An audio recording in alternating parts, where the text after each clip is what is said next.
Hello दोस्तों, आप सबका स्वागत है एक बार फिर से एस्ट्रो गुरु चैनल पर। मैं आप सभी के लिए लेकर आया हूं टैरो विद कृष्ण में आज एक और सेशन। और आज की जो विषय चुना गया है ये है कि क्या आपका बुरा समय चल रहा है। कभी कभी हमें ऐसी फीलिंग्स आती हैं जब हम सोचते हैं कि शायद हमारा ये समय हमारे फेवर में नहीं है। बुरा समय का मतलब समय हमारे फेवर में है नहीं है, वट क्या चल रहा है। तो इसी पर आज रीडिंग करने वाला हूँ और टैरो की गाइडेंस भी आपको दूंगा। आज की जो रीडिंग है उसके लिए 3 पाइल्स को बनाया गया है जिनके सिंबॉलिक्स आपकी स्क्रीन पर अब एक साथ दिखाए जा रहे हैं। आज की तीनों पाइल्स के जो सिंबॉलिक्स हैं ये एक तरीके से अंडरवर्ल्ड लॉर्ड को समर्पित हैं या अंडरवर्ल्ड लॉर्ड के 3 स्वरूप हैं। अंडरवर्ल्ड लॉर्ड मतलब अंधकार के देवता के 3 अलग रूप आपके सामने आपकी स्क्रीन पर हैं। पहले स्वरूप है एनिबस। एनिबस मिस्र के अंधकार के देवता हैं या अंडरवर्ल्ड गॉड हैं। तो ये पाइल नंबर 1 के सिंबॉलिक हैं। सेकंड पोजीशन पर डेविल। डेविल को मुझे शायद इनका इंट्रोडक्शन देने की ज़रूरत नहीं है, नाम आप सब जानते हैं। डेविल का मतलब ही शैतान होता है। और कार्ड नंबर 3 पर हेडिस। हेडिस ग्रीक जो मैथोलॉजी थी उसके अकॉर्डिंग अंडरवर्ल्ड के गॉड हैं। तो 3 अंडरवर्ल्ड गॉड आपके सामने आपकी स्क्रीन पर एक साथ दिखाए जा रहे हैं, जिनको हम मोस्टली नर्क का देवता भी कहते हैं या नर्क के राजा के नाम से भी जानते हैं। तो तीनों नर्क के राजा आपके सामने आपकी स्क्रीन पर, उनके 3 स्वरूप जो आपको एक अच्छा लगे, मतलब एक तरीके से पसंद आ जाए, अच्छा लगे, या जिसके साथ एक कनेक्टिविटी फील करें, या जिसके साथ ज़रूरत से ज़्यादा नफ़रत की फीलिंग भी आ रही हो, उनको अपनी पाइल मानिए और अकॉर्डिंगली आज की रीडिंग को देखिए। ये आपके साथ रेजोनेट करेगी। मैं बता दूं आपको कि आज की रीडिंग जो है ये जनरल रीडिंग है और टाइमलेस रीडिंग है। तो आप जब से इसको देख रहे हैं ये वहीं से आपके साथ रेजोनेट करना शुरू करेगी। हर बार की तरह इस बार भी डिस्क्रिप्शन और कमेंट सेक्शन दोनों जगह पर टाइम स्टैम्प्स को पोस्ट कर दिया गया है। टाइम स्टैम्प के ऊपर आप क्लिक कर दीजिए, वीडियो फास्ट फॉरवर्ड हो जाएगा और आप डायरेक्टली अपनी पाइल की रीडिंग पर पहुंच जाएंगे। जो लोग मुझसे आज पहली बार जुड़े हैं उन सभी का मैं एस्ट्रो गुरु चैनल पर बहुत बहुत स्वागत करता हूं। आप सभी इस चैनल को सब्सक्राइब जरूर करिए, बेल आइकन को भी प्रेस करिए, क्योंकि जब आप बेल आइकन को प्रेस करते हैं तो नए वीडियोज़ की नोटिफिकेशन आपके फ़ोन पर आनी शुरू हो जाती हैं। और मेरे रेगुलर व्यूवर्स और सब्सक्राइबर्स, आप सभी के सहयोग और प्यार के लिए बहुत बहुत आभार। आगे बढ़ने से पहले आप सभी को बता दूं कि मैं एक प्रोफेशनल एस्ट्रोलॉजर, एक प्रोफेशनल टैरो रीडर भी हूं। तो आपकी स्क्रीन पर ये नंबर जो आ रहा है इसके ऊपर आप संपर्क कर सकते हैं अगर आपको अपने लिए एक पर्सनल टैरो रीडिंग सेशन चाहिए या आप अपनी कुंडली मुझे दिखाना चाहते हैं। ये व्हाट्सअप नंबर है, तो इस पर आपको कॉल नहीं करना है, इस पर मैसेज करिए। मैसेज के थ्रू सारी इन्फॉर्मेशन मेरी टीम मेंबर आपको प्रोवाइड करेगी और आपकी हेल्प करेगी मेरे साथ आपके सेशन को बुक करने में। तो चलिए आज की रीडिंग को शुरू करते हैं और आपकी पाइल में मिलते हैं।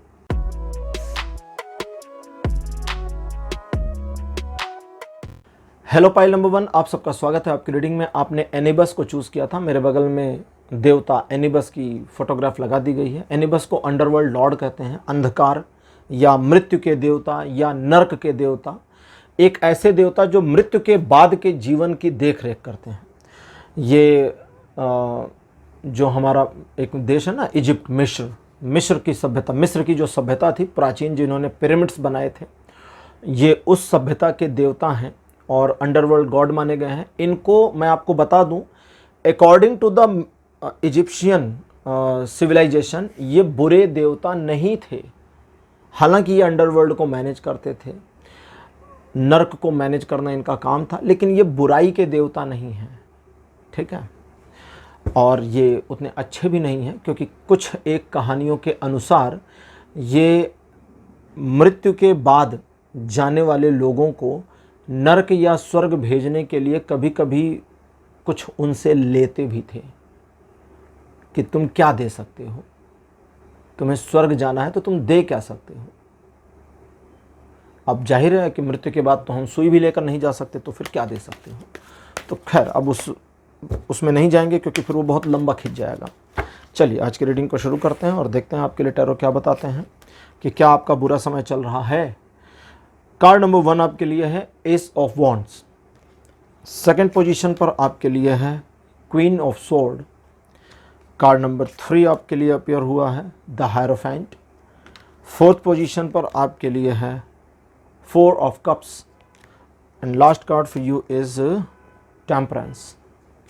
5 कार्ड्स आपके लिए अपीयर। आपका बुरा समय चल रहा है या नहीं चल रहा है, ये आज का हमारा विषय है। और एक लाइन में इसका आंसर है कि बुरा समय तो नहीं चल रहा, लेकिन आपको बुरे समय की फीलिंग ज़रूर आ रही है और इस फीलिंग को आप थोड़ा सा महसूस कर सकते हैं। अप्रॉक्सीमेटली 20 से 35%, 20 to 35% तक, 20 से 35% तक की फीलिंग्स आपको आ सकती है। अच्छा, थोड़ी सी चीज़ें यहाँ पर समझें आप। जैसे कि कई बार कई सारे सिचुएशन को मैनेज करने की कोशिश करते हैं, या आपने पास्ट में मैनेज करने की कोशिश करी, आपने काफ़ी अच्छा मैनेज किया, लेकिन फिर चीज़ें आपकी पकड़ से छूटी, ढीली हुई, आपने उनको और कस कर पकड़ने मैनेज करने की कोशिश की, सिचुएशन और लूज़ हुई।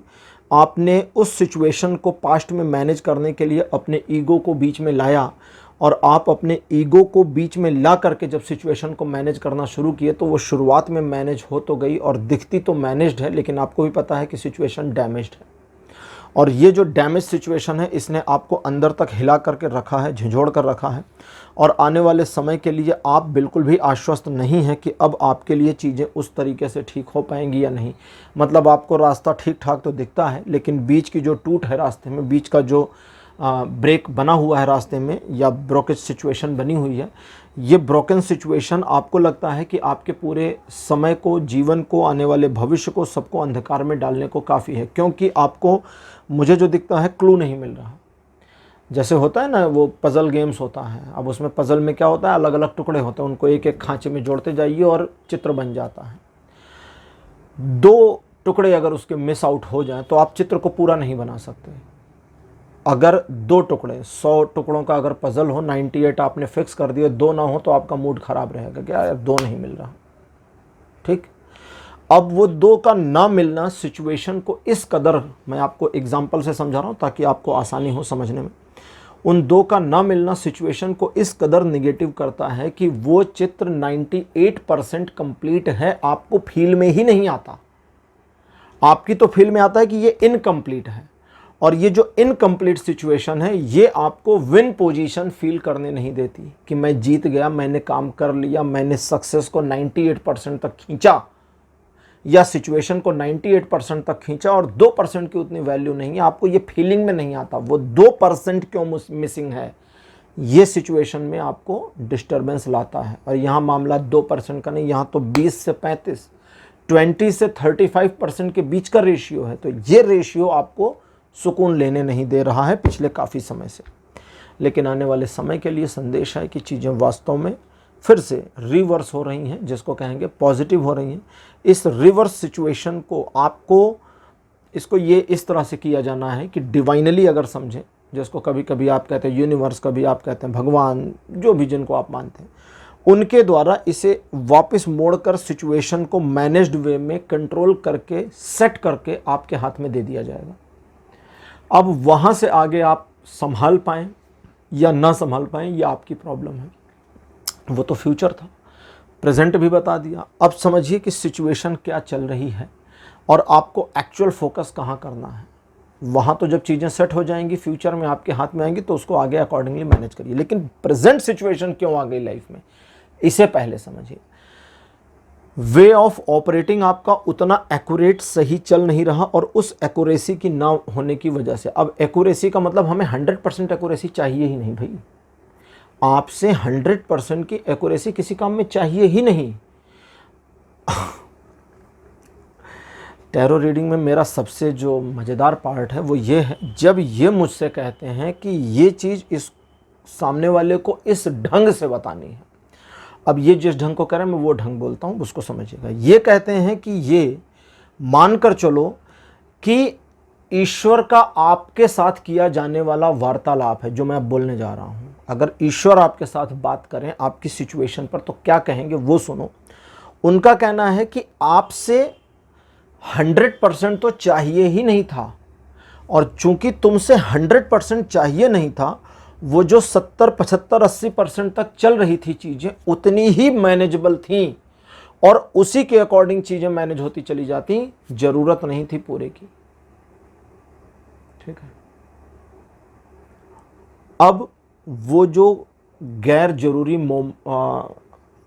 एलिमेंट है, ठीक है, एलिमेंट मतलब अगर हम इसको 75 माने, तो वो 25% का एलिमेंट जो मिसिंग था, या हो नहीं पा रहा था, या हम अचीव नहीं कर, या आप अचीव नहीं कर पा रहे थे, उसके ना हो पाने की टीस इतनी ज़्यादा रही कि सिचुएशन निगेटिव है, आपके पक्ष में नहीं है।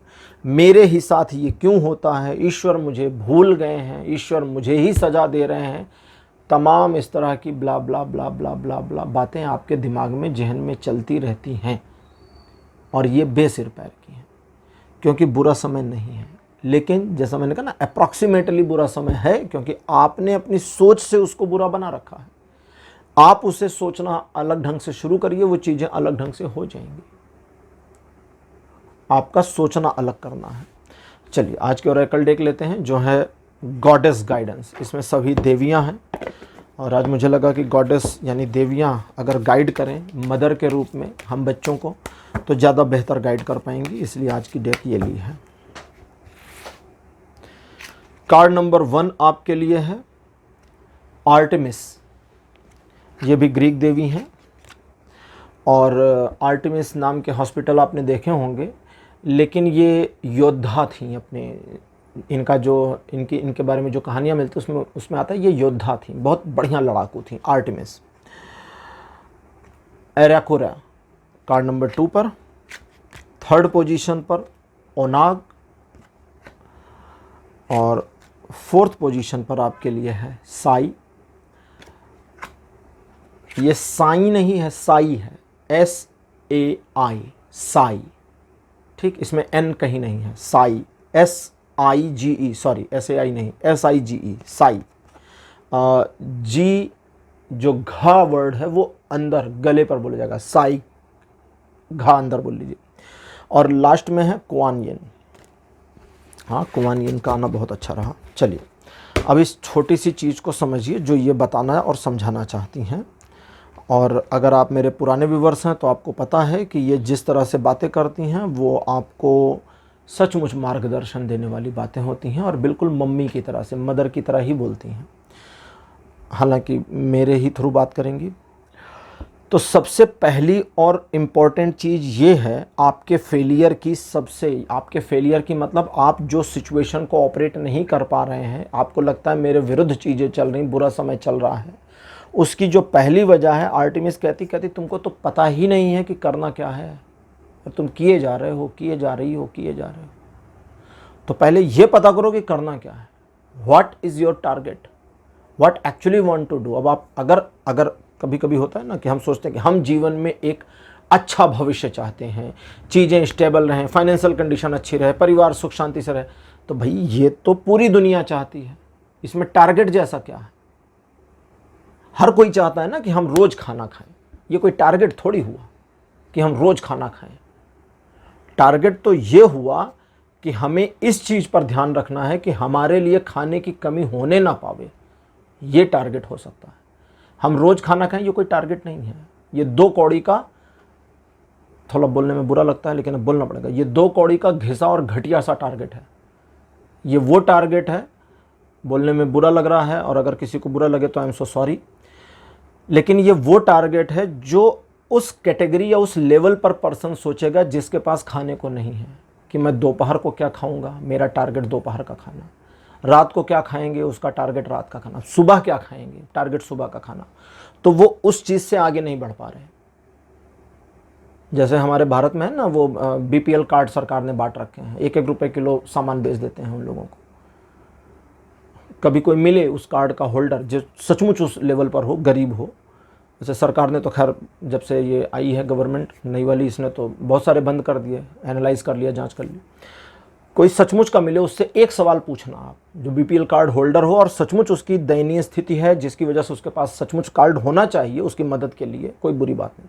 उससे सिर्फ एक सवाल पूछेगा कि क्या तुम चाहते हो कि तुम्हारा ये कार्ड अगले कुछ साल में कैंसिल हो जाए। उसकी समझ में ही नहीं आएगा, वो बोलेगा ना ना ना ना ना, वो कभी नहीं चाहता। दैट मीन्स कि वो अपनी पोजीशन को ऊपर देखना नहीं चाहता। जबकि मेरे जान पहचान में कोई है, उसको अप्रेजल इंटरव्यू में बॉस ने पूछा कि क्या चाहते हो, क्या सैलरी दे दें तुम्हें तुम्हारा प्रमोशन करके। उसने कहा बस मेरी गैस सब्सिडी कैंसिल हो जाए गवर्नमेंट से, इतना कर दीजिए। मतलब 10 लाख रुपए सालाना चाहिए। तो सिंपल है ना कि मेरी पोजीशन ऐसी करो कि गवर्नमेंट मेरी सब्सिडी कैंसिल कर दे। भाई तू 10 लाख रुपए कमा रहा है, हम तेरे को सब्सिडी नहीं दे रहे, ठीक। तो उस BPL कार्ड होल्डर को, अगर गलती से कोई भी मेरा वीडियो देख रहे हो, गलती से या अच्छी बात है या फॉर्चुनेटली यानी भाग्य से, सौभाग्य, मेरे सौभाग्य से, चलो, अगर कोई BPL कार्ड होल्डर है और मेरा वीडियो देख रहे हैं तो आप प्लानिंग करिए अपनी ज़िंदगी में, टारगेट बनाइए कि मेरा बीपीएल कार्ड कैंसिल हो जाए, मेरी ज़िंदगी में वो मोमेंट आए कि मैं अधिकारी के पास जाऊँ और बोलूँ साहब मेरा कार्ड कैंसिल करिए, अब मैं इस रेखा से ऊपर उठ चुका हूँ, मुझे नहीं चाहिए यार ये 1 रुपये किलो चावल, मैं 35 रुपये किलो चावल खरीद लूँगा। क्यों? क्योंकि जब आप 35 रुपये किलो का खरीदोगे तो आपको 60 रुपये किलो वाला खरीदने की हिम्मत बननी शुरू होगी, या वो टारगेट कर सकते हैं। और ज़िंदगी भर 1 रुपये खरीदना तो 1 रुपये। तो आर्टेमिस कहते हैं कि अगर टारगेट नहीं है तुम्हारे पास तो तुम जीवन में पथभ्रष्ट हो, और जब पथभ्रष्ट हो और मालूम नहीं कि किस पथ पर आगे बढ़ना है तो तुम बढ़ोगे कहाँ से। लेकिन फिर एरोक्योरा आपके लिए ब्लेसिंग्स करती हैं और कहती हैं कि अपने मन को शांत और उड़ने दो, शांत करो और खुलने दो, बहने दो। मीन्स आपके आसपास सराउंडिंग में जो भी है, आपके जीवन में जो भी है, उस पर अपने मन को फैलने दो, फैलाव में आने दो, स्प्रेड होने दो। और तब आपको फील हो जाएगा कि आपके जीवन के लिए अभी प्रेजेंट मोमेंट में किस चीज़ को आपको टारगेट करना है। और एक बार जब टारगेट किया तो ओनाग जो कहती हैं, इस कार्ड के ऊपर 3 शब्द लिखे हैं, शायद आपको यहां दिख जाए, easy does it. Easy does it, easy does it का मतलब होता है आसानी से कर लोगे, तो बोलने की जरूरत नहीं है। वहां से यहां आ गए तो ओनाग कहते फिर ये हो जाएगा। लेकिन ये जो हो जाएगा या होना जब शुरू होगा, तो अब जो साइक कहती हैं, वो कहती हैं कि ये जब होना शुरू हो तो फिर ढिंढोरा नहीं पीटना है, शांति से चलना है, इत्मीनान से काम करिए। आपने अपने आसपास बहुत सारे ऐसे लोगों को देखा होगा जो कभी कभी अपनी नई दुकान खोलते हैं तो मिठाई नहीं बांटते। मंदिर में गए, प्रसाद चढ़ाया, पूजा करके आए, दुकान खोल के बैठ गए। नई गाड़ी खरीदते हैं तो मिठाई नहीं बांटते। बच्चा पास हो जाए तो मिठाई नहीं बांटते। वे बुरे इंसान नहीं हैं वो अपने बच्चे के जन्मदिन के ऊपर ढेर सारा पैसा भी खर्च कर देते हैं, फालतू का पैसा इधर उधर उड़ा देते हैं, लेकिन वो इन चीज़ों में नहीं करते। क्यों? क्योंकि ये चीज़ें उनको एक्चुअली में फलीभूत नहीं होती। तो कई बार कई लोगों के साथ ऐसी चीज़ें होती हैं, और ये चीज़ें अगर होती हैं तो कभी कभी ये लाइफ का पैटर्न का हिस्सा है जिसे बदल नहीं सकते, कोई रेमेडी नहीं चलती है। ठीक, तो साइक कहती हैं कि अब इस चीज़ में आपको शांत रहना है। शांत रहने का मतलब ढिंढोरा नहीं पीटना। अब ढिंढोरा कहाँ नहीं पीटना? तो वो कहती हैं कि ढिंढोरा तुम्हें 2 जगह नहीं पीटना, पहला अपने में और दूसरा बाहर। वो जो बाहर वाला है वो इजीली मैनेजेबल है। मैंने आपको बोल दिया कि भाई आपकी जब शुरू हो ग्रोथ टारगेट सेट करके, तो फिर ढिंढोरा मत पीटो, बाहर किसी को ज्ञान मत बांटो कि ये कर रहे हैं, वो कर रहे हैं, इतनी तरक्की हो रही है, अब मैं तो भैया ठीक हो रहा हूँ, अब मेरा ये 1 रुपया वाला कार्ड कैंसिल होना है, ज्ञान मत दो। ये तो बहुत आसानी से मैनेजेबल है। लेकिन साइक कहती अब वो जो अंदर वाला है ना, उसे मैनेज करना है। तुम अपने आप को मत बताओ, खुद को मत बताओ, और अपने आप के गर्व में फूलो मत। क्योंकि हमारा अपना जो गर्व है वो अहंकार का रूप कब लेता है हमें नहीं पता होता। रावण के बारे में कहते हैं महाज्ञानी था। ठीक है, रावण के बारे में 2 बातें कहना चाहता हूँ, एक याद आ गई है, उसको भी बोलूँगा और उसको जरूर बोलूँगा। पहली कि महाज्ञानी था, उसे पता था सामने राम विष्णु के अवतार और ये लक्ष्मी की अवतार सीता हैं, लेकिन फिर भी उसने ऐसा किया क्योंकि उसका अहंकार उसे पुष्टि दे रहा था, मजबूती दे रहा था कि मैं तो विष्णु के मानव रूप को हरा दूंगा, क्योंकि मैंने तो देवताओं को परास्त कर रखा है। शनि जैसे देव को बंधक बना करके उल्टा टांग दिया था अपने महल के अंदर में। काल मेरे पैरों के नीचे रहता है, तो ये विष्णु के अवतार मानव रूप में क्या कर लेंगे, ये अहंकार था। तो अगर आप अपने अंदर के ढिंढोरा पीटने वाली मेंटालिटी से पार नहीं पाते तो आपके अंदर आएगा अहंकार। अब रावण का दूसरा वाला पॉइंट बताऊं, नहीं तो बहुत सारे लोग कमेंट में लिखेंगे तो बताना भूल गए। अक्सर सोशल मीडिया पर देखा होगा, व्हाट्सएप पे मैसेज आता है कि रावण ने अपनी बहन के लिए विष्णु अवतार भगवान राम से दुश्मनी मोल ले ली, भाई हो तो ऐसा। सनातन धर्म को बदनाम करने वाले टुच्चे किस्म के लोग इस तरह के मैसेज फॉरवर्ड करते हैं, क्योंकि रावण अपनी बहन के पति का हत्यारा था। अगर आपको नहीं पता तो ये जान लीजिए। और अगर कोई बहन दुनिया की रावण जैसा भाई मांग रही है तो दैट मीन्स वो ऐसा भाई मांग रही है जो फ्यूचर में उसके पति को मार दे। बस इतना ही बताना था। अगर रावण जैसा ही भाई चाहिए तो वो तो बहन के पति का हत्यारा था। और आप स्क्रिप्चर्स पढ़ें, उसकी बहन ने कहा था कि मैं ही तुम्हारी मृत्यु का एक दिन कारण बनूंगी, अपने पति की मृत्यु का बदला लूंगी। और शूर्पणखा का जो शाब्दिक अर्थ है वो है नुकीले नाखूनों वाली। तो वही रावण की मृत्यु का वास्तविक कारण बन गई। और देवी वेदवती, जिनका रावण ने रेप कर दिया था, उनका भी श्राप था, उनके पति का भी श्राप था। तो उनके पति का श्राप था कि तुम किसी भी स्त्री के साथ अब दुराचार अगर करोगे तो तुम्हारा सिर फट जाएगा, मर जाओगे तुम उसी समय, तुम्हारे कोई भी कितने भी सिर हैं सब ब्लास्ट हो जाएगा। तो रावण उस समय से फिर दूसरी स्त्रियों के साथ डरता था थोड़ा सा। तो कई सारी चीज़ें हैं, ठीक है। तो चलो दोनों हो गई। अब अपने अंदर ढिंढोरा नहीं पीटना, दैट मीन्स कि अपने अंदर ओवर कॉन्फिडेंसनेस में नहीं आना और अहंकार को पुष्ट नहीं होने देना। और अगर ये कर लेते हैं तब क्या होगा? तब एक घटना घटेगी जो कुआन यिन कहती हैं। कुआन यिन कहती हैं कि अगर तुम ये कर ले गए तो तुम्हारे अंदर एक ऐसी सिचुएशन आएगी जहां आत्मसंतुष्टि की भावना का जन्म होगा। आत्मसंतुष्टि की भावना का जन्म जब बाहर होता है, हमारे जो फिजिकल एंटिटी हमारी बॉडी से जब बाहर होता है तो हमारे पास कैसा होता है कि अब हमने चीज़ों को सेट कर दिया है, अब हमारा जीवन सही चल रहा है और हमें ऐसे ही चलाए रखना है, कोशिश करें कि ये ऐसे ही चले। ये आत्मसंतुष्टि है जो बाहर घटित होती है। जब ये भीतर घटित होती है तो डिवाइन या स्पिरिचुअल वे में चली जाएगी कि ईश्वर का धन्यवाद जो उन्होंने मुझे इतना परिपक्व किया, इतना लायक बनाया, देवियों ने, देवताओं ने, कि मैं अपने जीवन को अब सही मार्ग पर ला पाया हूं और अब ये मुझे ऐसे ही चलाना है। और ईश्वर की कृपा, मर्जी, अनुकंपा के साथ मीन्स अपने कर्मों को उन्हें दे देना कि जो हो रहा है उनके थ्रू हो रहा है, मैं तो बस मीडियम हूं। और अंदर का जो ये कंपैशनेशन है आपके लिए, या एक सेल्फ सेटिस्फैक्शन कह लें, वैसे ये तो कंपैशनेशन कहते हैं, तो वो जो है वो आपके भीतर के रिदम को सेट कर देगा, लयबद्ध कर देगा चीज़ों को। आपका बुरा समय नहीं चल रहा, पाइल नंबर 1, बस आप सही तरीके से चीज़ों को ऑपरेट नहीं कर पा रहे, और इसे करें और अपने जीवन के बदलाव को होते हुए देखिए। आज की रीडिंग आपके लिए यहीं तक। आज की रीडिंग आपको कैसी लगी, अपने एक्सपीरियंस, अपने अनुभव कमेंट सेक्शन में ज़रूर लिखिए। इस वीडियो को लाइक करिए, शेयर करिए और चैनल को सब्सक्राइब करना मत भूलिएगा। अगले वीडियो में आपसे फिर मिलूँगा। Bye bye.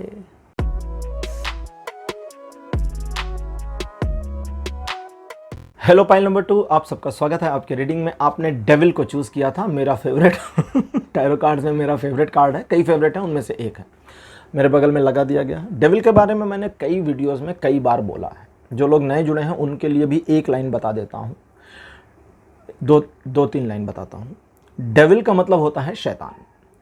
विभिन्न धर्मों ने शैतान की अवधारणा की और उसे बुरा बताया, और ये भी कहा कि वो हमें यानी इंसानों को प्रेरित करता है बुरे काम करने के लिए। केवल सनातन में कोई शैतान नहीं है, कोई शैतान है ही नहीं सनातन धर्म में, कोई डेविल की अवधारणा नहीं है। मैं सनातन का पाइल सिंबॉलिक नहीं ले पाया, है ही नहीं हमारे पास कोई डेविल, ठीक है। हमारे पास नर्क का स्पेसिफिक कोई राजा ही नहीं है। यमराज हैं, वे स्वर्ग और नर्क में भेजते हैं, लेकिन नर्क के राजा नहीं हैं वे।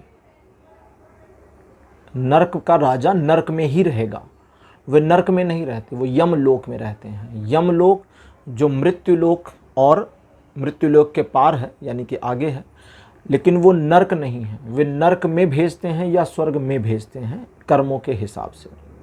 और डेविल के बारे में मेरा जो परसेप्शन है, मुझे लगता है वो थोड़ा यूनिक है लेकिन सही है, कि डेविल बुरे नहीं हैं, जिस भी रिलीजन से हैं बुरे नहीं हैं। क्योंकि अगर बुरे होते तो फिर मेरे हिसाब से उनका जो नर्क है फिर वो शैतानों का क्लब बन जाता कि चलो भाई पार्टी शुरू करें, मैं शैतान तुम शैतान, आ जाओ नाचना शुरू, डांस करें। लेकिन वहाँ तो उनको पनिशमेंट, उन्हीं के रिलीजन्स के अकॉर्डिंग पनिशमेंट मिल रही है। दोजख की आग में जलोगे, नरक की आग में झुलसा दिया जाएगा, तो झुलसाने का काम तो वो डेविल ही कर रहा है, तो वो तो ऊपर वाले का ही काम कर रहा है। और इसीलिए कई धर्माचार्यों ने डेविल को ईश्वर का ही दूसरा स्वरूप कहा है। ईश्वर का मतलब गॉड, ठीक है, ईश्वर का मतलब गॉड, अंग्रेजी में गॉड, हिंदी में ईश्वर। आपके लिए आज कार्ड नंबर 1 मेरे पास है, नाइट ऑफ वॉन्ड्स।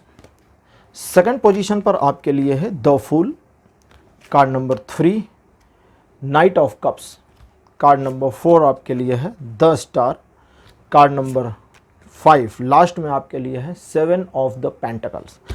क्या करें कैसे करें समझ में नहीं आ रहा, और जितना करने की कोशिश करते हैं उलझन उतनी बढ़ती जा रही है, और उस उलझन को सुलझाने की हर कोशिश में एक और कदम पर उलझ रहे हैं। ये सिचुएशन आपके जीवन की चल रही है पिछले लंबे समय से। चीज़ें सही दिखती हैं, ट्रैक पर सही हैं, ऑपरेट सही कर रहे हैं, हर कुछ सही कर रहे हैं, हो गड़बड़ रही है, अब इसको सुधारें कैसे। जब ज़्यादा सॉफ्टनेस दिखाते हैं कोई फ़ायदा उठाकर निकल जाता है, जब किसी पर भरोसा करते हैं धोखा मिल जाता है, अपनी इमेज को जितना बनाने की कोशिश करते हैं वो उतना गिरती जाती है। अब इस सिचुएशन को क्या करें। किसी ने एक दिन कमेंट किया था कि आप रीडिंग करते हो कि सचमुच रीडिंग करते हो, दैट मीन्स कि पढ़ते कैसे हो। तो मैं अपना परसेप्शन बंद करके इनका चालू करता हूँ, तो वो एक ऐसी इंटरकनेक्टिविटी बनती है कि मैं सोचता नहीं हूँ बोलने से पहले, वो कहीं से आता है, उसको इस तरह समझे ना, वो नीचे से कहीं से आता है। तो मतलब ये वो चीज़ है कि जहाँ मैं नहीं बोल रहा ये बोल रहे होते हैं तो इसलिए वो चलता चला जाता है। अच्छा, समझो इस चीज़ को अब। तो सबसे पहले आज का हमारा विषय, क्या आपका बुरा समय चल रहा है? आंसर है ना, ना, ना और बिल्कुल भी ना, क्योंकि ये अच्छा समय चल रहा है, अच्छा समय चल रहा है। मैंने एक वीडियो बनाया था किस्मत के ऊपर, अगर आपने नहीं देखा है तो उसको देखिएगा। किस्मत या लक या फेट, मेरे चैनल पर सर्च करिए, मिल जाएगा वो वीडियो, ठीक है। वैसे कोशिश करेंगे कि उसका लिंक डिस्क्रिप्शन में डाल दें, ठीक, किस्मत वाला। उसमें मैंने कहा है कि कई बार ऐसा होता है कि अच्छी किस्मत या किस्मत का आपके फेवर में होना आपकी ज़िंदगी को तबाह भी कर सकता है। आपको आपके जीवन में ऐसे लोग मिलेंगे जो कहते हैं कि भाई किसी को हमने हाथ दिखाया, वो कहते हैं तुम्हारी भाग्य रेखा तो बड़ी गजब की है। कुंडली दिखाया, पंडित जी कहते हैं अरे महाभाग्य योग बना है, और उसकी ज़िंदगी खराब हुई जा रही है। कभी कभी किसी टैरो रीडर को कंसल्ट कर लेते तो भी कहते तुम तो बड़े भाग्यशाली हो। उसकी समझ में ही नहीं आता हम कहाँ से भाग्यशाली हैं, क्योंकि ज़िंदगी तो बर्बाद हो रही होती है। एक अच्छी और सपोर्टिव किस्मत भी आपको बर्बाद कर सकती है। कैसे? अगर किस्मत का क्या काम है? किस्मत का काम है कि आप जिस मार्ग पर हैं उस पर आपको धक्का मारती चली जाए, चलो भैया आगे चलो, वो भी तेजी से। तरक्की के रास्ते पे हैं तो बहुत तेजी से आगे, चढ़ाई कर रहे हैं तो बहुत तेजी से चढ़ाई कर गए, बर्बादी के रास्ते पर जा रहे हैं तो उस पर भी बहुत तेजी से आगे फेंक देगी किस्मत, और बर्बाद होते चले जाएंगे। इसलिए देखिए कि कुछ लोग, कभी कभी सोसाइटी में ऐसे लोग मिलते हैं जिन्होंने अपने जीवन में काफ़ी गलतियां की, और कई बार उनकी गलतियां बड़ी भयावह रहीं, लेकिन उनकी ज़िंदगी उतनी ख़राब नहीं हुई जितनी 1-2 साल में हो गई। खट खट खट खट खट खट। क्यों? क्योंकि उस 1-2 साल में किस्मत का सपोर्ट आ गया अनफॉर्चुनेटली, और उसी ट्रैक पे किस्मत ने धक्का मार दिया आगे, और वो गड्ढे में। तो पहला काम क्या है? अपने आप को सही ट्रैक पे रखना। किस्मत सही है या नहीं है, दोनों को साइड कर दें। अगर हम सही ट्रैक पर हैं, किस्मत साथ नहीं है, तो हमें बस उस ट्रैक पे आगे बढ़ना है। हम धीरे धीरे आगे बढ़ेंगे, थोड़ा देर में सफलता मिलेगी, मिल जाएगी। किस्मत ने सपोर्ट कर दिया तो थोड़ी जल्दी मिल जाएगी, बस इतना ही है, ठीक। अब यहाँ आपका बुरा समय नहीं चल रहा, लेकिन इस पूरे सिचुएशन को आप अपने अकॉर्डिंग इस्तेमाल नहीं कर पा रहे, तो सबसे पहला काम जो आपको करना है, सिचुएशन तो मैंने बता दी, अब आपके लिए गाइडेंस निकाल रहा हूँ। सबसे पहला काम ये करना है कि सेल्फ बिलीव करना है, अपना काम खुद करने की कोशिश करनी है और दूसरों के भरोसे पर नहीं रहना। अगर आप अपना काम किसी को डेलीगेट करते हैं कि मैं ये वाला काम फलाने से कराऊं, तो कराइए काम, हेल्प मत लीजिए। थोड़े बुरे शब्दों के साथ समझाऊं तो जल्दी समझ में आएगा। उस इंसान को नौकर की तरह इस्तेमाल करिए, उसकी मदद मत लीजिए, ठीक है।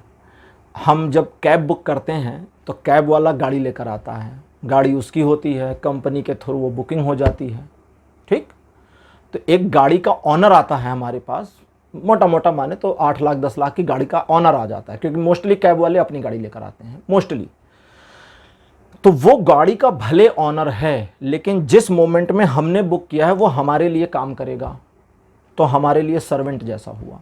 हम उसे बताते भैया फला जगह चलो, रिस्पेक्ट करते हैं, बदतमीजी नहीं करते, करनी भी नहीं चाहिए, लेकिन हम उसे गाइड करते हैं, भैया फला जगह ले चलो। जब हम किसी शॉपिंग मॉल में जाते हैं सामान खरीदने के लिए, तो जो अटेंडर होता है वो हमारा सर्वेंट तो है नहीं, वो तो कंपनी के लिए काम कर रहा है, लेकिन हम उससे सारी चीज़ें अपनी करवाते हैं। है ना, करवाते हैं ना, इसको ऐसे भी पैक कर दो, अच्छा वो एक सुतली और बांध दो भाई, करवाते हैं ना। तो हम क्या कर रहे हैं, हम उससे अपना काम करवा रहे हैं। और किस सेंस में करवा रहे हैं, कर्मचारी के तौर पर, एक नौकर के तौर पे। उस मोमेंट में हमें उसे नौकर वोकर नहीं कहना, हेलो तुम हमारे सर्वेंट, नहीं, बदतमीजी नहीं करनी। सिर्फ समझिए वो आपकी मदद नहीं कर रहा है, आप उससे काम ले रहे हैं, दोनों में अंतर है। आप अगर मदद लेने वाली मेंटेलिटी को अक्वायर करेंगे, जो आपने पिछले लंबे समय से अक्वायर की हुई थी, तो हर बार तो फेलियर मिला है, धोखा भी मिल गया है। अब मेरे कहने के अनुसार अप्रॉक्सीमेटली 7 महीनों तक, ठीक है, जब टाइमलाइन आती तभी बताता हूँ, नहीं तो बताता नहीं। फाइल नंबर 1 में नहीं आया था तो मैंने नहीं बोला था। 7 महीनों तक, जैसा कह रहा हूँ बात मान के चलिए, सामने वाला कोई भी हो, आपके ऑफिस के बॉस ही क्यों ना हो, अगर कोई काम आपको उनसे करवाना है तो काम करवाना है, भले प्लीज़ बोलना पड़े, मुस्कुराना पड़े, थोड़ी सी मक्खनबाजी करनी पड़े, लेकिन दिमाग में जानते रहिए कि मैं इस आदमी से काम ले रहा हूँ, इस महिला से मैं काम ले रहा हूँ, ठीक है। और उस सेंस में करेंगे तो आपसे गलती नहीं होगी, आपका जो बिलीव सिस्टम है वो काम नहीं करेगा, बिलीव सिस्टम काम नहीं करेगा, दैट मीन्स आप उस पर एडिशनल बिलीव नहीं करेंगे, जो नहीं करना है, क्योंकि बिलीव करने की एनर्जी और अलग तरीके से वाइब्रेट होती है, और जब हम किसी से काम लेते हैं तो अलग तरीके से वाइब्रेट होती है। दोनों के वाइब्रेशन में अंतर है। जब हम अपने घर पे अपनी पत्नी से, अपनी माँ से, अपनी बहन से खाना पकवा रहे होते हैं तो हम उनकी हेल्प ले रहे होते हैं, प्यार वाली हेल्प, ठीक। तो वहाँ पर ना तो वो हमारी सर्वेंट हैं, ना वो हमारी हेल्प करने के लिए खाना पका रही हैं, वो बहन है, माँ है, वाइफ है, कोई भी है, वो हमारे प्यार में, हम उनके प्यार में हैं, तो वो एनर्जी और अलग हो जाती है। लेकिन वही एनर्जी और बदल जाती जब आप रेस्टोरेंट में जाते हैं, वहाँ भी तो कोई आपके लिए खाना पका करके आपको सर्व कर रहा है, पूरी एनर्जी चेंज होगी। उस परिवर्तन को महसूस कर सकते हैं। और सिंप्लीफाई कर देता हूँ, तुम कैसी हो, ये एक वाक्य है, एक सेंटेंस है। आप अपनी मम्मी के पास जाएं और पूछें उनसे तुम कैसी हो, इसकी मीनिंग अलग है। वाइफ के पास जाइए, पूछे तुम कैसी हो, इसकी मीनिंग अलग है। ऑफिस में कोई लड़की साथ में काम करती है, उससे पूछे तुम कैसी हो, उसकी मीनिंग अलग है। बेटी से पूछिए तुम कैसी हो, तो उसकी मीनिंग अलग है, ठीक। और किसी के बारे में आपके मन में थोड़े से, किसी लड़की के बारे में अगर बुरे विचार हैं, होने नहीं चाहिए, लेकिन बाई चांस अगर हैं, और आपने उससे पूछा तुम कैसी हो, तो वो बिल्कुल गिरा हुआ और घटिया सवाल होगा जो आपने उस समय उससे पूछा। शब्द वही हैं, भाव बदल जाते हैं, क्योंकि सामने वाले के साथ हमारी एनर्जी का जो कनेक्शन है, वो कनेक्शन का ऑरा बदलता रहता है। समझ गए? तो इसलिए काम लीजिए, हेल्प मत लीजिए, काम लीजिए। अगली चीज क्या करना है कि दूसरों के प्रति सॉफ्टनेस तो आपने बहुत रख ली भाई, बहुत रख ली, अपने लिए कब करेंगे? अपने लिए एक सॉफ्टनेस लाइए। ईश्वर को धन्यवाद दीजिए कि उन्होंने सिचुएशन आपके फेवर में मोड़ रखी है, और आप मोस्टली उनके थ्रू अब यहाँ मदद लेनी है। ईश्वर के थ्रू अपनी चीज़ों को मैनेज करने की कोशिश करिए। ये कैसे करते हैं? जैसे बहुत सारे लोग करते हैं, घर से निकलते हैं तो कहते हैं बजरंग बली चलिए ऑफिस चलना है, बजरंग बली चलिए दुकान चलना है, बजरंग बली को साथ लेकर गए। दुकान पहुंचते हैं, कहते हैं बजरंग बली धन्यवाद, फिर सारा दिन दुकानदारी की, शाम कहते हैं बजरंग बली घर चलते हैं। तो वो सारा टाइम उनके कनेक्टिविटी में बने हुए हैं। वो एक एनर्जी ऑरा है, वो जो अलग तरह से आपको बजरंग बली के एनर्जी से कनेक्ट करती है। रात को जब डर लगता है तो बोलते हैं ना, भूत पिशाच निकट नहीं आवे, महावीर जब नाम सुन, शुरू हो जाते हैं लोग। मैंने तो दूसरे धर्मों के लोगों को भी सुना है कि वो भी जा रहे होते हैं सुनसान रास्ते से, तो कई लोग जिन्होंने एक्सपीरियंस मुझे बताए हैं, पर्सनली बताए हैं, कहते हैं यार धर्म अपनी जगह, मान्यता अपनी जगह भैया, लेकिन उस वाले रास्ते पे जाता हूँ तो बजरंग बली का चालीसा पढ़ते हुए जाता हूँ मन में, और भाई बिल्कुल रास्ता पार हो जाता है, डर नहीं लगता। दूसरे रिलीजन, हिंदू धर्म से अलग धर्मों के लोग हैं जिन्होंने ये बताया है, मुझे पर्सनली बताया है। क्यों हो जाता है? क्योंकि जब चालीसा का पाठ करते हैं तो एक एनर्जी वाइब्रेट होती है, और वो एनर्जी आपकी बॉडी के सराउंडिंग में घूमनी शुरू करती है, जिससे नकारात्मक ऊर्जा आपकी बॉडी को हिट नहीं करती, ठीक। और आपका भय खत्म होता है, और किसी भी तरह की नेगेटिव एंटिटी अगर वहाँ अपीयर भी है तो आपका उससे कोई सामना आमना नहीं होता है। तो ईश्वर के साथ कनेक्टिविटी को बनाना है कि ईश्वर मेरे साथ कनेक्टेड हैं और जो आपने मेरे जीवन में सिचुएशन को मेरे फेवर में रखा है उसे मैं इस्तेमाल करूं। इसके लिए प्रभु साथ दीजिए, शक्ति दीजिए, सामर्थ्य दीजिए, बुद्धि दीजिए। और अपनी बुद्धि से ही निर्णय लेना है कि सिचुएशन को दाएं मोड़ें कि बाएं मोड़ें, कि ऊपर ले जाएं कि नीचे ले जाएं। दूसरे से ज्ञान मत लीजिएगा। हाँ, दूसरे से एक्सपर्ट एडवाइस ले सकते हैं, जैसे मोस्टली प्राइम मिनिस्टर लेते हैं। पहले राजा महाराजा लेते थे, प्रधानमंत्री लेते हैं, सलाह ले लेते हैं, तो उनको 10 लोग ज्ञान दे देते हैं कि सर ऐसा ऐसा ऐसा ऐसा। वो कहते ठीक, थैंक यू, अब जाओ। उन 10 लोगों के एडवाइस पर फिर वो एनालाइज करते हैं और निचोड़ निकाल करके एक पॉइंट बनाते हैं कि मुझे ये करना है। तो वो प्रधानमंत्री का निर्णय होता है ना, वो राजा का डिसीजन होता है कि महाराज ये कह रहे हैं करने को। फिर हमारे पास न्यूज़ में ये नहीं आता ना कि 10 लोगों ने एडवाइस दी थी, फलाने नंबर की एडवाइस को माना गया, नहीं, ये नहीं आता। ये आता है कि प्रधानमंत्री ने ये कहा और ये चीज़ करा जाए। तो वही पोजीशन आपको लेकर के करना है। सारा कुछ बता दिया है। गॉडेस गाइडेंस कार्ड्स निकाल रहा हूँ आज की हमारी ओरेकल डेक, और इसको निकालते हुए मुझे जो पहली इंट्यूशन आ रही वो ये कि अब हमारी ज़रूरत क्या है, सब तो बता दिया। तो बहुत डीप और डिटेल इन्फॉर्मेशन आई थी आपके लिए। कार्ड नंबर 1 आपके लिए मेरे पास है सेडना। सेकंड पोजीशन पर आपके लिए है ग्वेनवेर। थर्ड पोजीशन पर आपके लिए हैं सुलिस। कार्ड नंबर 4 आपके लिए हैं एफ्रोडिटी या एफ्रोडाइटी, और वेस्टा सबसे अंत में। अब देवियाँ क्या कहती हैं इसको भी आप ध्यान से समझ लें। सिंपली बहुत छोटी इन्फॉर्मेशन और सिंपल इन्फॉर्मेशन आई है। सबसे पहले इन्फॉर्मेशन सेडना की है। कहते हैं इन्फिनिट से कनेक्टिविटी बना लेना आसान नहीं है, लेकिन एक बार बनाने की राह पर बढ़ गए तो फिर वो रस मिलना शुरू हो जाएगा जो अभी तक मिसिंग था आपकी लाइफ में, और उसे आपको करना चाहिए। लेकिन 2 देवियाँ मेरी ग्वेनवेर और एफ्रोडिटी एक साथ एक ही चीज़ कहती हैं जो मैंने अभी पहले आपको कहा कि दूसरों पर तो बहुत भरोसा कर लिया, अपने ऊपर कब भरोसा करेंगे। अब आपको अपने ऊपर बिलीव करने की ज़रूरत है, और सिर्फ बिलीव नहीं करना है, अपने लिए सॉफ्टनेस रखनी है। अपनी हर गलती की जिम्मेदारी खुद पर नहीं डालनी है। गलतियां कर सकते हैं और गलतियों को सुधार कर फिर प्रयास कर सकते हैं। इस मेंटेलिटी में आ जाइए। हम अगर गलतियां नहीं करेंगे तो फिर काम कैसे होगा। हम इंसान हैं। मैं किसी से बात कर रहा था तो मैंने कहा हम इंसान हैं। हम एक अनसेटिस्फाइड क्रिएचर हैं इस पूरे यूनिवर्स के। हम एक ऐसे जीव हैं जो संतुष्ट नहीं होते। अगर हम सेटिस्फाइड हो जाते तो हम अभी गुफाओं में रहते। हम घर में क्यों आते, फिर एसी क्यों लगाते, फिर कार क्यों खरीदते, फिर बैलगाड़ी में ही सेटिस्फाइड हो लेते ना भाई। पहले तो बैलगाड़ी चलती थी, तो हम उससे संतुष्ट नहीं थे, तो हम बेहतर और बेहतर और बेहतर और बेहतर की कोशिश करते हैं।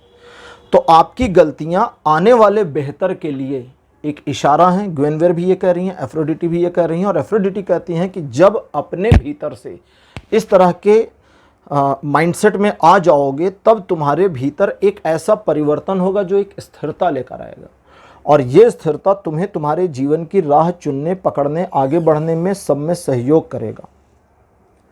एक छोटी सी चीज़ को याद रखिएगा, और वो ये है जो सुलिस कहती हैं, और फिर बाद में वेस्टा।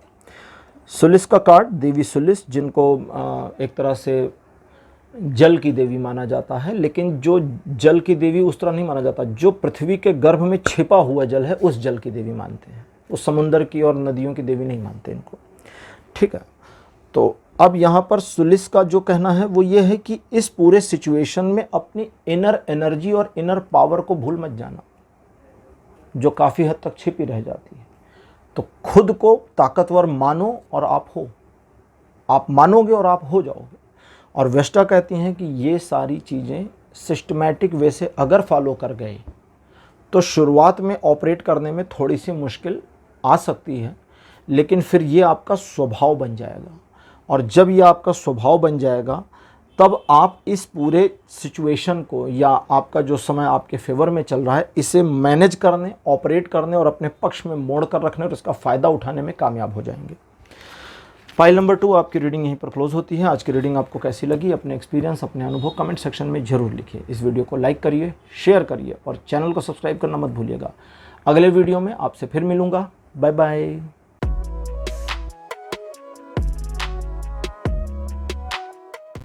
हेलो पाइल नंबर 3, आप सबका स्वागत है। आपकी रीडिंग में आपने हेडिस को चूज़ किया था एज अ पाइल सिंबॉलिक। मेरे बगल में हेडिस की फ़ोटो लगा दी गई है।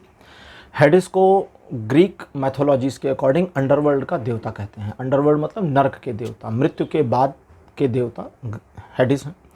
हेडिस जो लोग नहीं जानते वो बता दूं, देवताओं के राजा जो जियस थे, जियस के ब्रदर थे, ठीक है। जूस, जियस, जूस, कहीं कहीं उनको जियस कहते हैं, कहीं कहीं ज्यूस कहते हैं, तो ज्यूस ही समझो। तो ज्यूस के ब्रदर थे। ज्यूस गॉड ऑफ थंडर हैं। अब यहाँ एक सिमिलैरिटी बता रहा हूँ, उसको पकड़िएगा। ज्यूस देवताओं के राजा हैं, इंद्र देवताओं के राजा हैं सनातन में। ज्यूस गॉड ऑफ थंडर हैं, इंद्र गॉड ऑफ थंडर हैं। अच्छा, तो ज्यूस के भाई थे हेडिस। ज्यूस देवताओं के राजा थे और ज्यूस ने हेडिस को अंडरवर्ल्ड का देवता बना दिया था।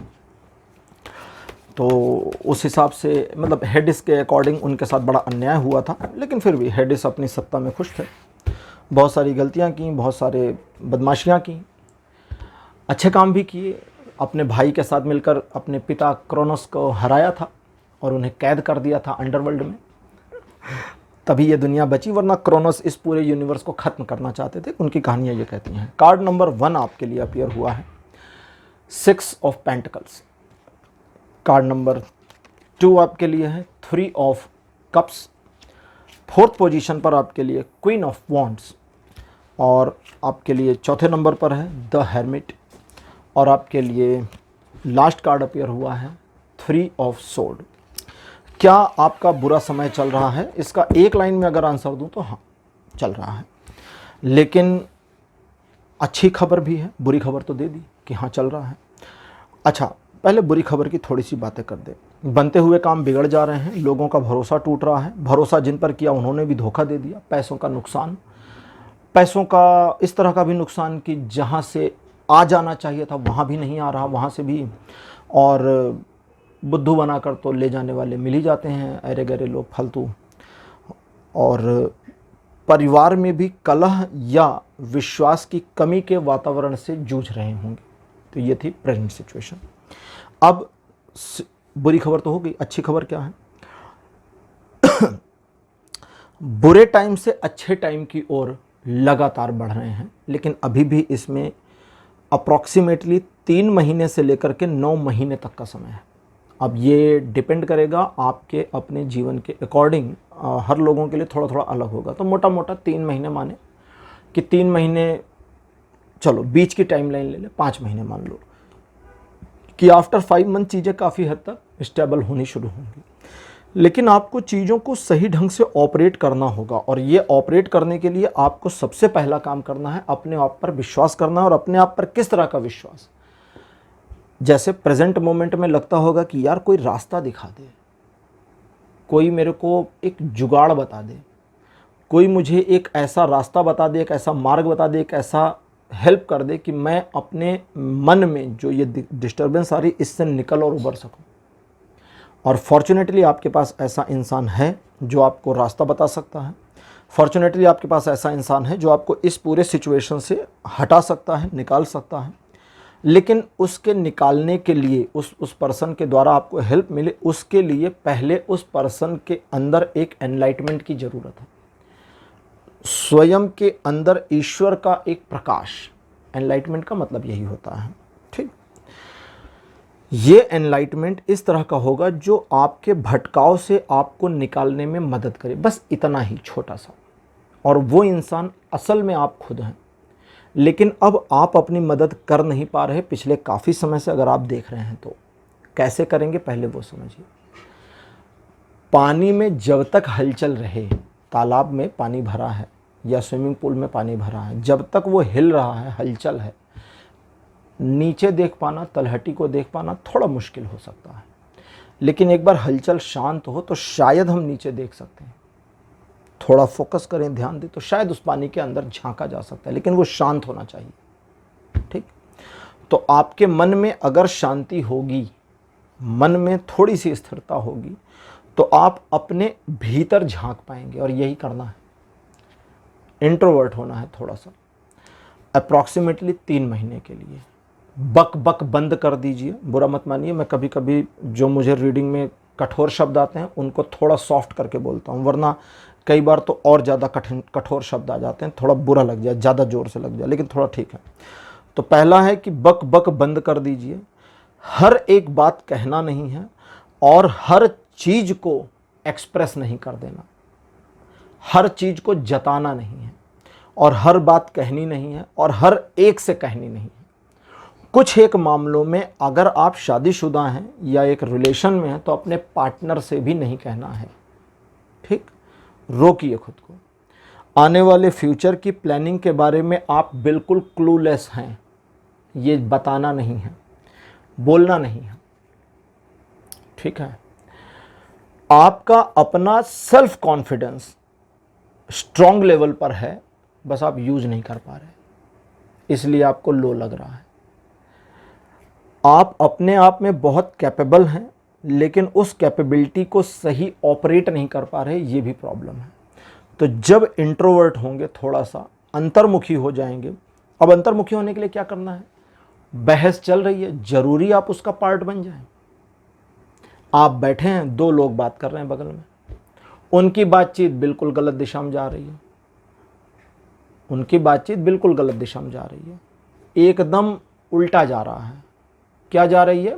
एग्जाम्पल के लिए दोनों बात कर रहे हैं कि अरे सूरज के ऊपर तो आसानी से पैर रख के खड़े हो सकते हैं, इतना गर्म थोड़ी होगा। बिल्कुल इडियोटिक। आपको कोई इंटरफेरेंस नहीं करना कि भैया सूरज के पास जाओगे जल जाओगे, कोई ज्ञान नहीं, क्यों देना? उन्होंने आपसे पूछा नहीं, आपने बताया क्यों? वो निरे पागलपन की बात कर रहे हैं, करने दीजिए। तो पहला तो खुद को रोकना है। दूसरा, अपने अंदर चलने वाले विचारों को थोड़ा थोड़ा रिफाइन करते जाना है, थोड़ा थोड़ा। जहां आपकी अपनी नकारात्मकता अपने आप को आपके ऊपर एक तरह से हावी होती है और अपने आप को अंडर एस्टिमेट करती चलती है, जहां वो बताती है कि भाई आपके बस का नहीं हो पाएगा, तुम्हारा टाइम खराब चल रहा है, तो उसको अंदर से बताइए अपने आप को, अपनी फीलिंग को ही, अपने विचारों को ही अंदर बताइए कि हाँ पता है खराब चल रहा है, लेकिन मैं कोशिश करना बंद नहीं कर सकता, क्योंकि मैं इंसान हूँ और मेरा काम है कोशिश करना।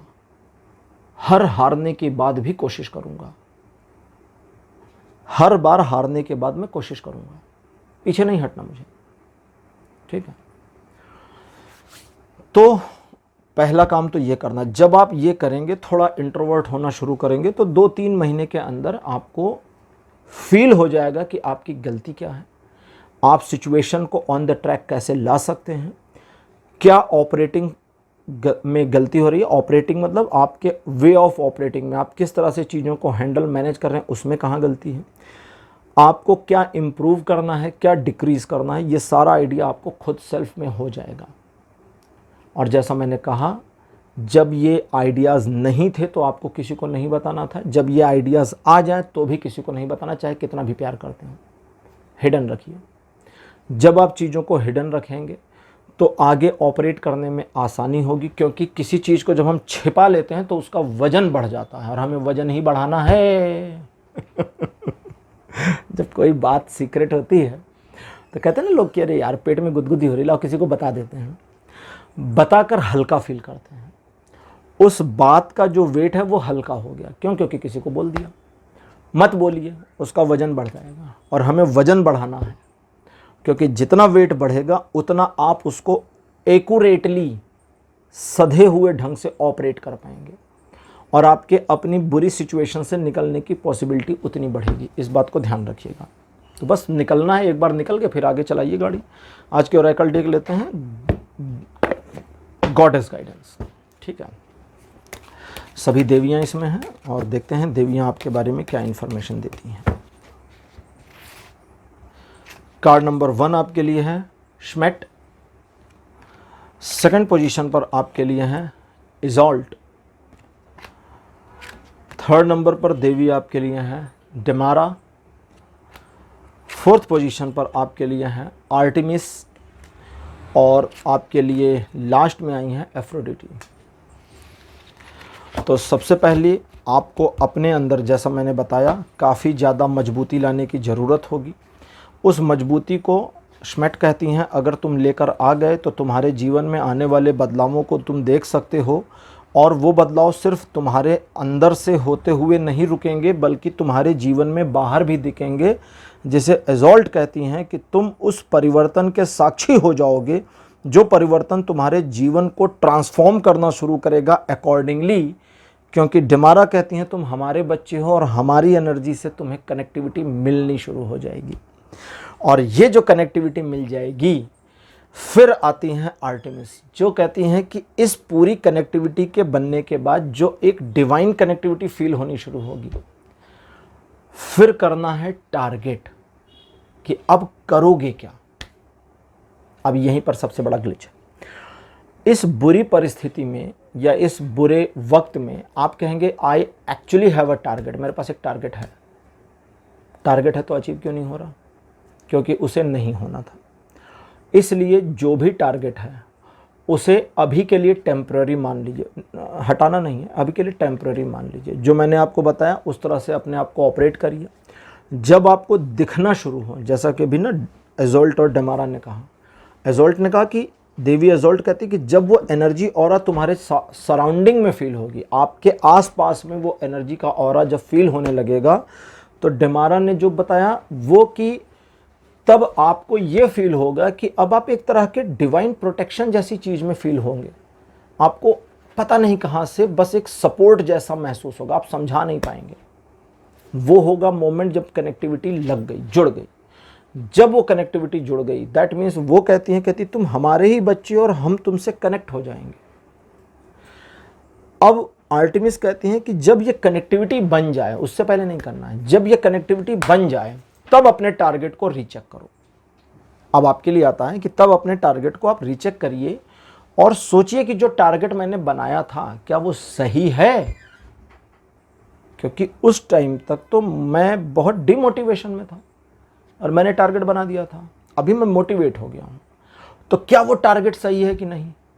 क्योंकि जब हम बड़ी प्रॉब्लम में हो, सिंपली समझिए ना, आपको पानी ना मिल रहा हो, आपको पूरे दिन पानी ना दिया जाए, पूरे दिन, तो आपके दिमाग में आएगा एक घूंट पानी मिल जाए कहीं से, इतना सा मिल जाए बस।